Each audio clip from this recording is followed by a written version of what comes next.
claps.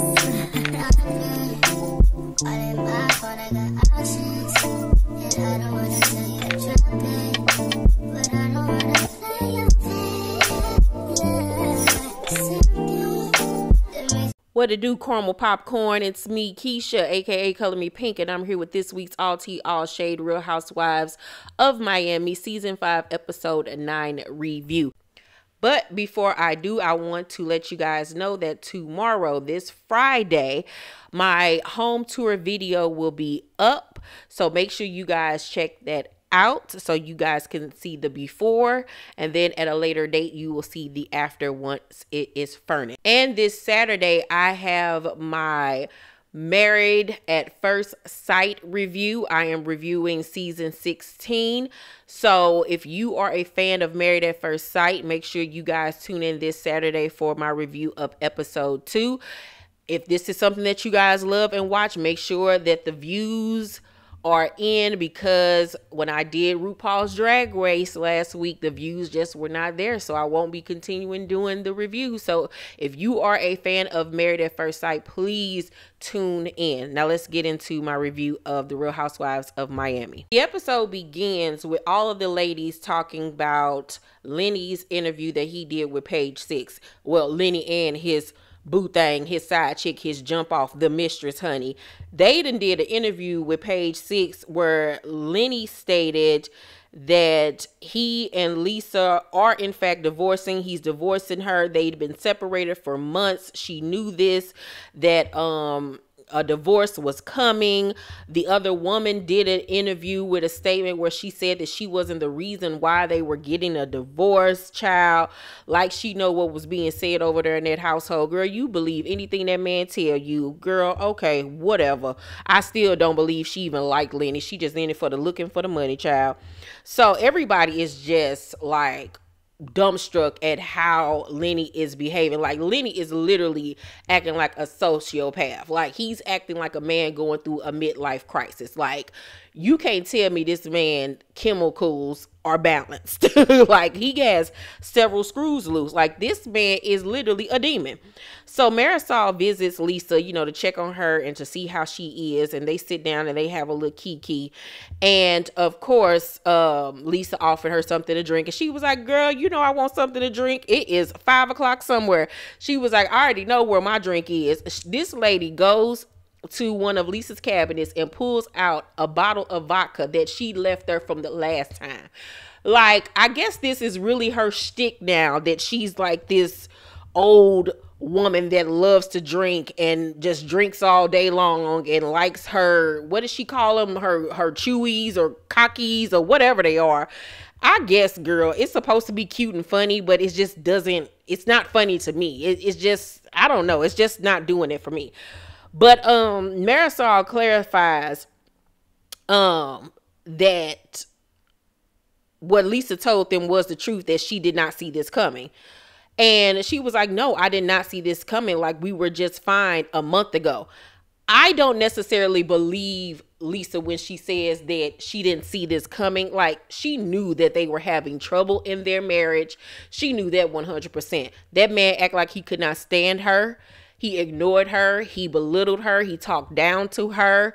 He showed her no type of affection or emotion. So she knew that something was going on. Do I believe that she knew about this girl? Absolutely not. Absolutely not. But she knew that they were having problems. She knew that.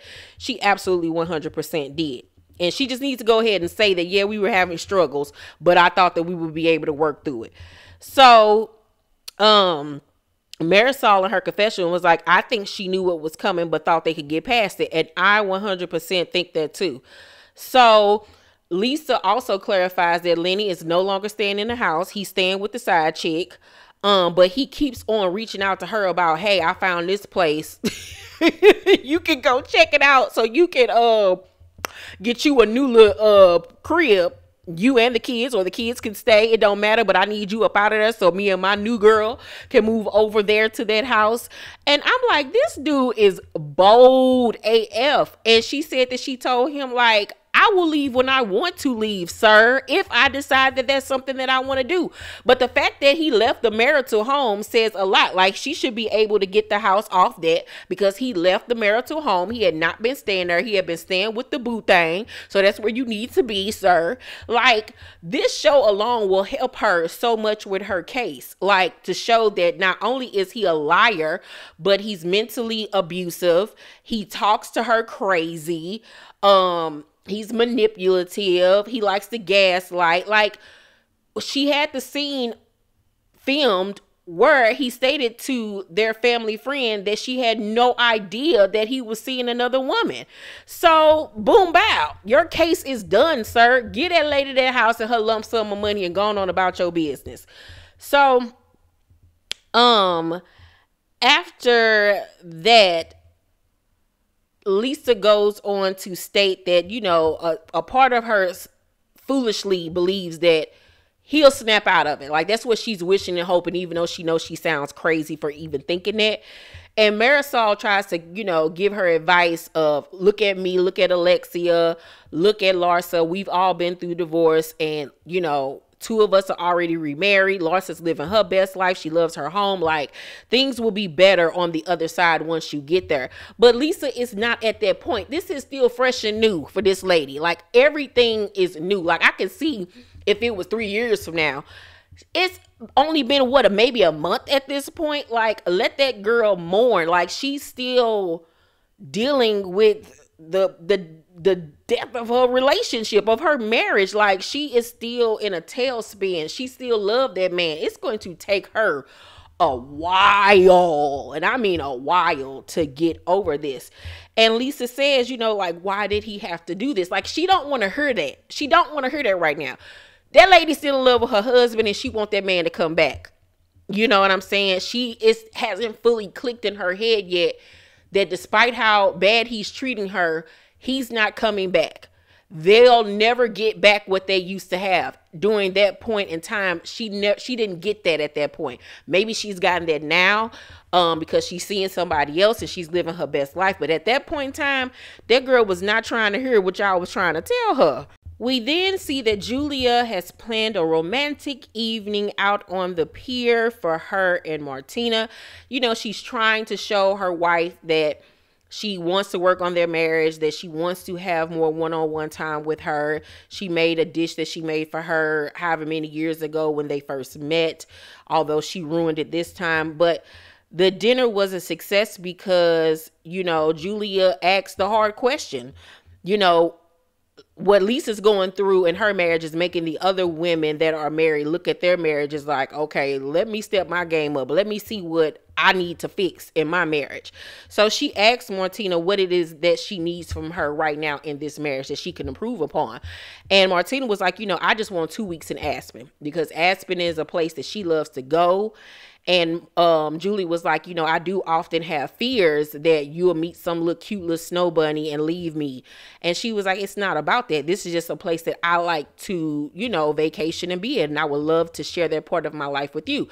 So I guess they make an agreement that that is something that they will start doing with each other. And if 2 weeks, that's all she asking for you, that she could think of off the top of her head at that moment, that's saying a lot. You know what I'm saying? That's saying a lot, that it's not that much that she wants from you to improve upon. So I feel like that is fixable and doable for them. Marisol and her bestie Alexia meet up for lunch or dinner.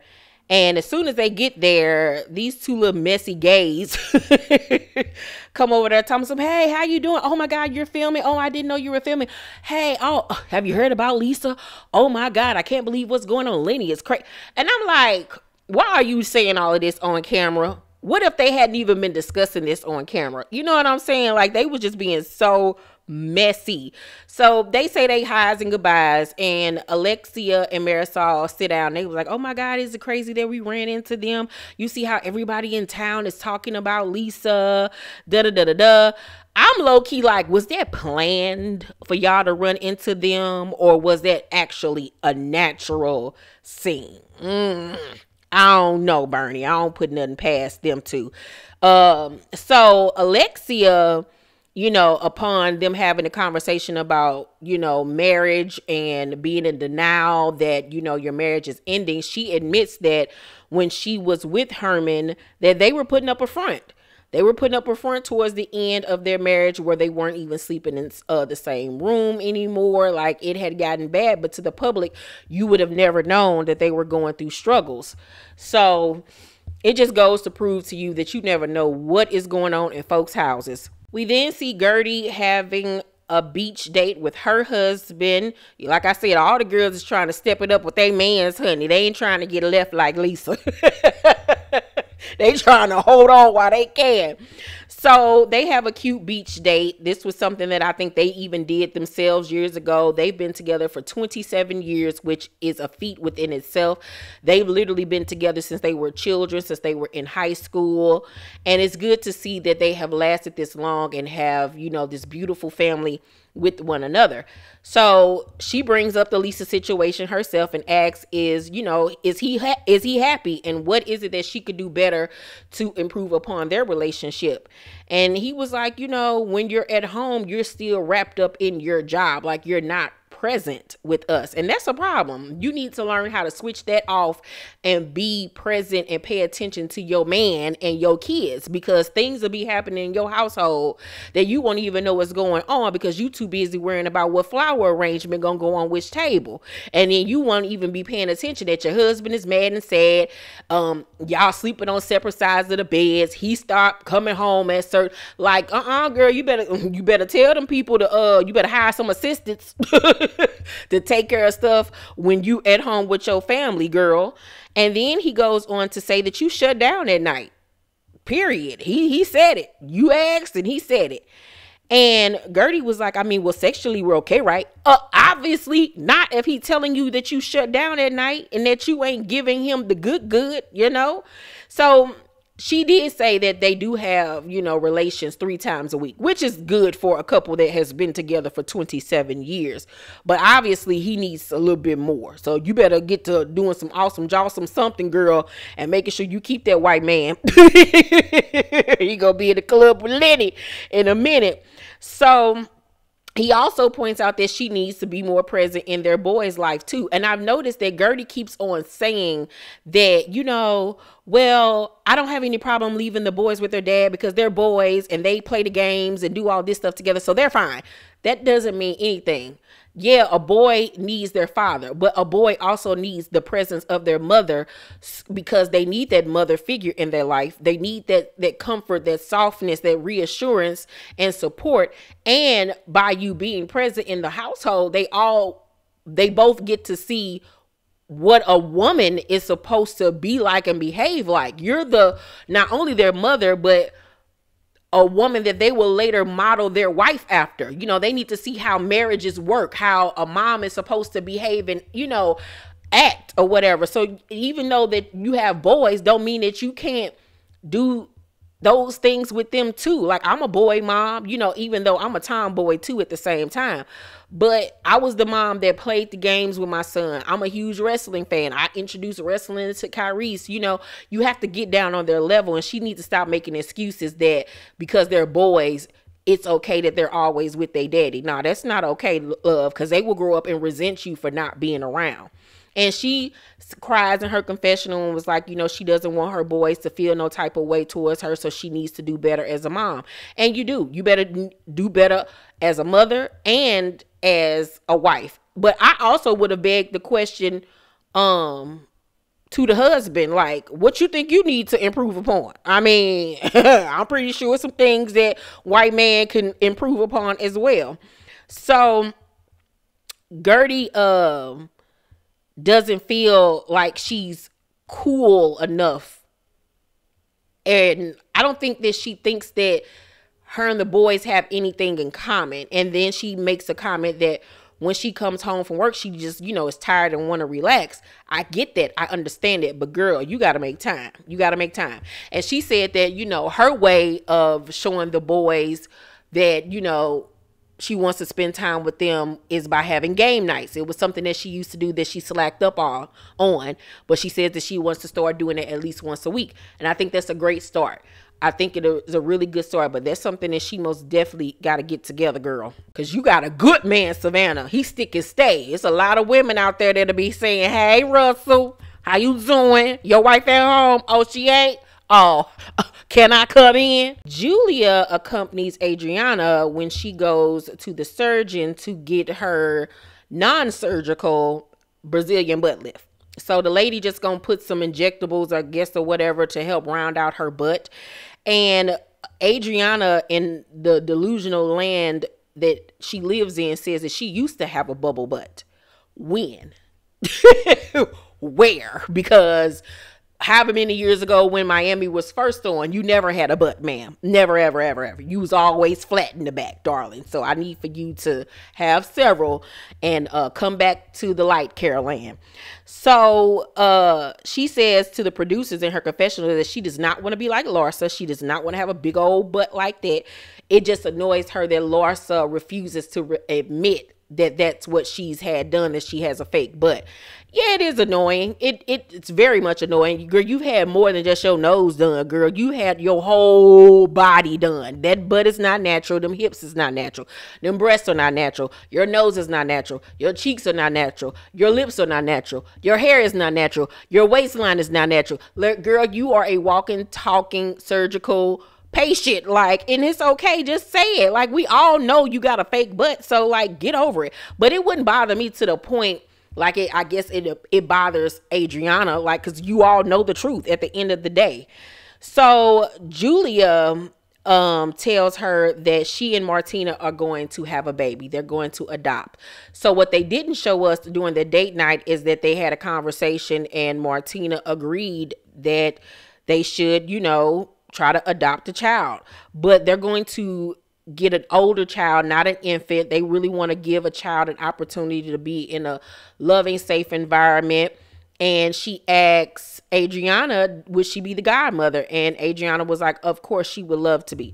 So I think this is really cool. I think it's great. Now, I don't know if this is something that they've already started on, if the process had begun, because if you don't know, Martina came out last week, I believe, with the news that she has cancer. I know she had cancer in her throat and then cancer somewhere else in her body. So she's going through that and dealing with it. So I'm pretty sure the process was probably put on hold if they began, which is so unfortunate. I'm praying for her that she gets better and that she heals, because Lord knows it don't seem like Julia will be able to function or handle if something happened to that lady.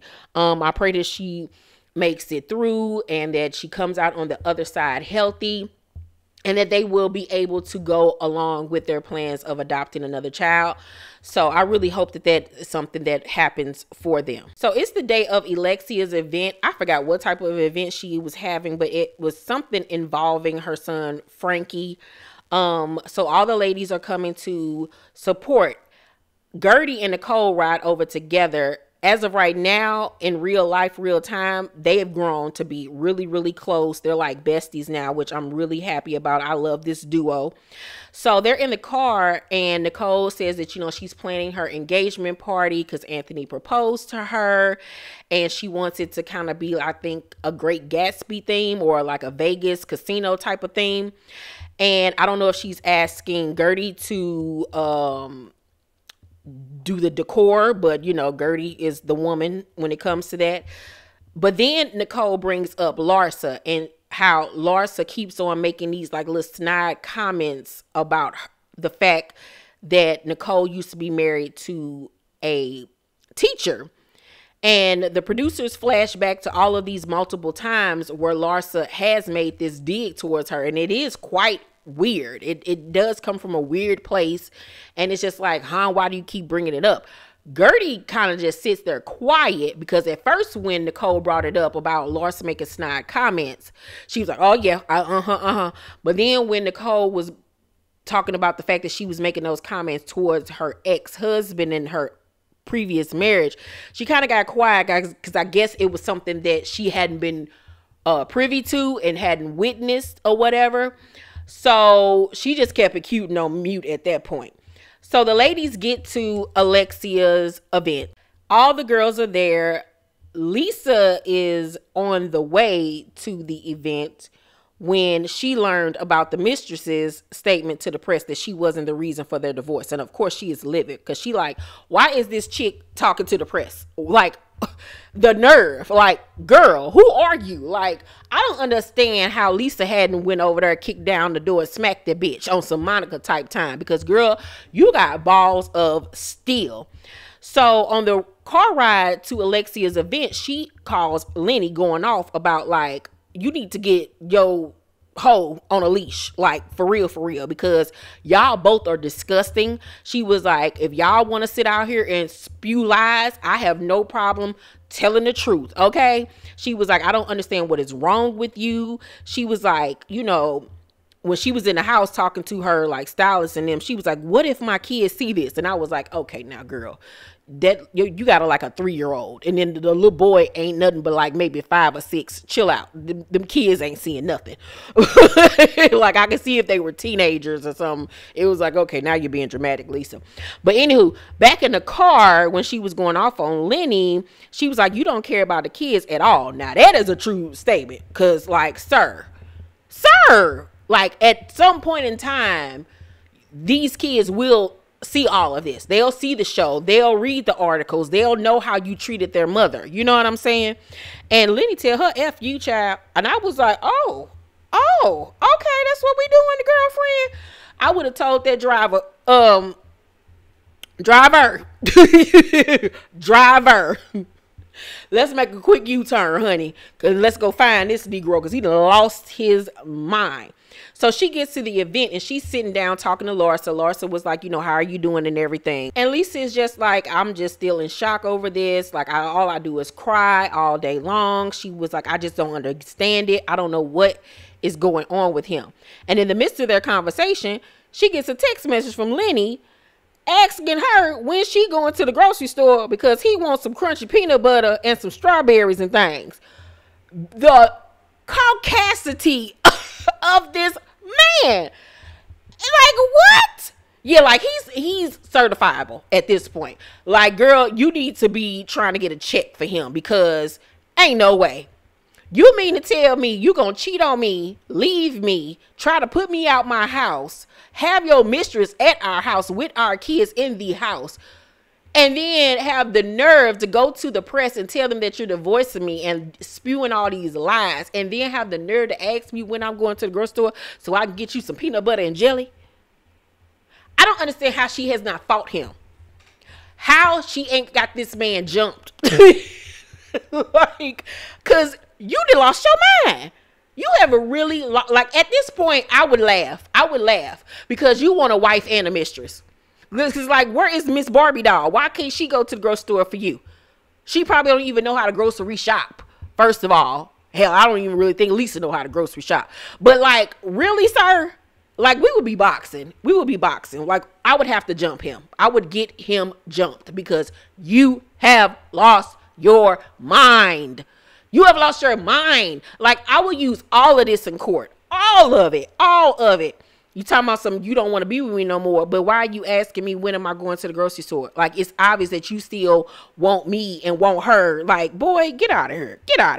Larsa is dumbfounded. So Lisa gets up at some point and Nicole ends up taking her place and sitting down and talking to Larsa. So she asked Larsa, like, what was going on? And Larsa was like, girl, he asked her when she going to the grocery store. And Nicole was like, oh, he is crazy. So they agreed on that. And she was like, you know, I think this is the first time me and you have ever agreed on anything or even like had a kiki with each other. She was like, because I've noticed, like, every time we have a conversation about something, you're always bringing up my ex-husband and kind of like saying it in a belittling way that I was married to a teacher. So Larsa was like, do you know who I was married to? If God forbid, you divorce Anthony, we'll talk then. Basically saying, you can't comment on what Lisa's going through because you weren't married to a rich, successful, established man when you got your divorce. But darling, it don't matter who you were married to, what tax bracket you were in. Divorce is divorce. Pain is pain.